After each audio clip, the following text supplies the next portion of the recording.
Hi అండి. నమస్తే. Welcome back to Manu channel. మన మను ఛానల్‌లో వచ్చేసి వెజ్ పికిల్స్ స్టార్ట్ చేశామండి. 2 బ్యాచెస్ అయిపోయింది గూడా. ఎంత యమ్మీగా, టేస్టీగా చూడండి, కళ్ళతో చూస్తుంటేనే తినేయాలనిపిస్తుంది. అంత యమ్మీగా ఉన్నాయి. చూడండి, ఈ ములక్కాయ పికిలైతే ఎంత ఎర్రగా ఉందో చూడండి. అసలు చూస్తుంటేనే ఇది ఎప్పుడెప్పుడు తినాలా అన్నట్టుందండి. చాలా చాలా టేస్టీగా ఉన్నాయి. కొంచెం కొంచెమే ఉన్నాయి అని అనుకోవద్దు. ఎందుకంటే మేము ఎప్పటికప్పుడు ఫ్రెష్ బ్యాచ్ ప్రిపేర్ చేసి సప్లై చేస్తాం. అందుకని చెప్పి ఏదైనా సరే ఫ్రెష్‌గా ఇవ్వడమే మాకిష్టం.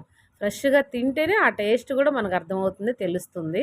ఒక్కసారి మా పికిల్స్ అనేవి మీరు టేస్ట్ చూసారంటే రిపీట్ ఆర్డర్ మళ్ళీ మళ్ళీ మీరు చేస్తారు. అంత బావుంటాయి. గోంగూర, ములక్కాయ, కాకరకాయ, దొండకాయ, టమాటో అండ్ ఆవకాయ కూడా కలిపామండి. మాకు మామిడికాయలు దొరికితే మీకెవరికైనా ఈ పికిల్స్ కావాలి అనుకుంటే గనక మా వాట్సాప్ నెంబరు డిస్క్రిప్షన్‌లో ఇస్తాం. ఒక్కసారి చూడండి, ట్రై చేయండి, లైక్ చేయండి, షేర్ చేయండి, సబ్స్క్రైబ్ చేయండి. Thank you.